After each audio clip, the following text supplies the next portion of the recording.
They say that a wounded lion is the most dangerous animal in the bush, but what we are seeing in Sokoto right now is not just a wounded lion, it is a defiant monster who is laughing in the face of the entire Nigerian military and their American allies.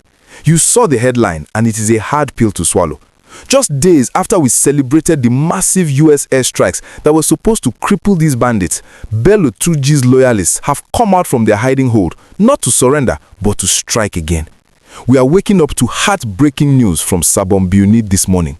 The Lord of the Forest's goons has reportedly attacked the Taka-Tsaba community, killing one innocent soul and dragging at least 10 young girls into the darkness of the forest. And the message he left behind? We are not scared of your airstrikes. Do your worst. We are going to take you straight to the scene of this fresh tragedy in Sokoto State to understand how this happened right under the nose of the security agencies. We will break down the timeline of this attack, which occurred late last night, Monday, January 5th, 2026. We will also analyze what this means for the so-called Trump intervention.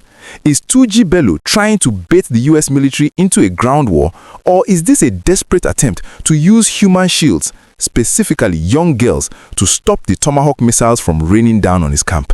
If you want to know the truth about the war for the soul of the Northwest, please do me a massive favor and smash that like button right now. It helps us expose these atrocities and keep the pressure on the government.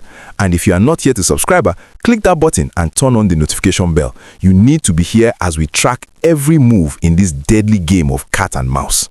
Let's get into the painful details. According to local sources in Sabon Birni, heavily armed bandits loyal to Turji stormed the Taka-Tsaba community around midnight. They didn't come quietly. They came shooting sporadically, creating panic and chaos. They knew exactly what they were doing. They weren't just looking for food, they were looking for leverage.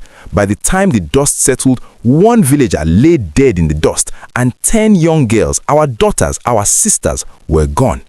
This attack is significant because of the timing. Remember, it was just on December 25, 2025 that the US Navy launched precision strikes on terrorist camps in the neighboring Tangaza and Tambuwa local government areas. We were told that the bandits were disarrayed. We were told they were fleeing. But this attack on Taka-Tsaba is a calculated message of defiance. It is Turji saying, "You can bomb the empty bush, but I still control the villages." The quote, "We are not scared of airstrikes, do your worst," reportedly came from one of the bandits during the raid. This psychological warfare is typical of Turji. He wants to prove that no amount of foreign intervention can stop him. But there is a darker strategy here. By kidnapping 10 girls, Turji is likely trying to create a human shield scenario. He knows that the US and Nigerian Air Force cannot bomb a camp if they know innocent hostages are there. He is using these girls as insurance against the next Tomahawk missile. This brings us to the difficult reality facing Operation Fansan Yamma. The military has the firepower. We have seen the Super Tucanos, we have seen the US drones, but firepower is useless if the enemy is holding children in his arms. The residents of Sabon Birni are terrified. They are asking if the Americans cannot stop him. Who can?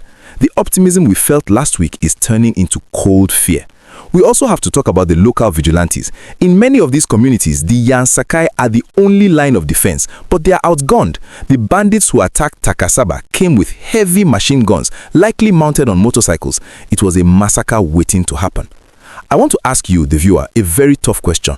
With Turji using hostages to stop the airstrikes, what should the military do? Should they risk a rescue operation that could get messy, or should they continue the bombardment and risk the lives of the hostages? It is a nightmare choice. Drop your honest thoughts in the comments below. I really want to hear your perspective on this moral dilemma. As the sun rises over a grieving Taka-Tsaba today, the families of those 10 girls are in agony. They are not caring about politics or US treaties. They just want their children back. The Nigerian government has promised to crush these bandits, but for the people of Sokoto, promises are no longer enough. They need action, and they need it before Turji disappears into the deep forest again. If you found this update heartbreaking but necessary, please smash that like button. Let's get this video to 10,000 likes to amplify the cry of the Sabon Birni people. We need the world to know what is happening here. And if you are not yet a subscriber, click that button and turn on the notification bell. You need to be here as we track every move in this deadly game of cat and mouse.